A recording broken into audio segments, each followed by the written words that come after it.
রাজধানীর পল্লবীতে দুর্বৃত্তদের গুলিতে পথচারী নারীসহ আহত হয়েছেন বিএনপি নেতা মোহাম্মদ আলমগীর। এক চায়ের দোকানের সামনে দুর্বৃত্তরা এসে এলোপাতাড়ি গুলি চালালে আহত হন তারা। গুরুতর আহত বিএনপি নেতা আলমগীরকে চিকিৎসার জন্য ঢাকা মেডিকেল কলেজ হাসপাতালে ভর্তি করা হয়েছে, আর আহত পথচারী জ্যোৎস্নাকে ভর্তি করা হয়েছে স্থানীয় হাসপাতালে।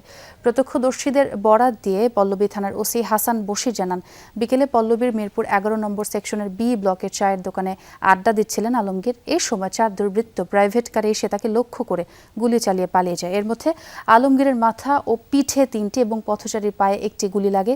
পুলিশ জানায় আহত মোহাম্মদ আলমগীর ভিন্ন কোনো এলাকার বিএনপির রাজনীতির সাথে জড়িত। পুলিশের ধারণা, মাদক ব্যবসায়ীদের সাথে দ্বন্দ্বে এমন ঘটনা ঘটেছে।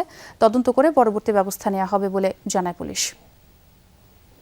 দুইজন মিলে টানাটানি করতেছে, বাট ফাট করে একটা ফায়ারিং করছে, তখন আমি দৌড় দিয়ে আমি ওইদিকে ভয়ের ঠেলা আমি ওইদিকে চলে গেছি। পরে এদিকে আরো দুইটা গুলি করছে, করার পরে ওরা 2 মিনিটে চলে গেছে।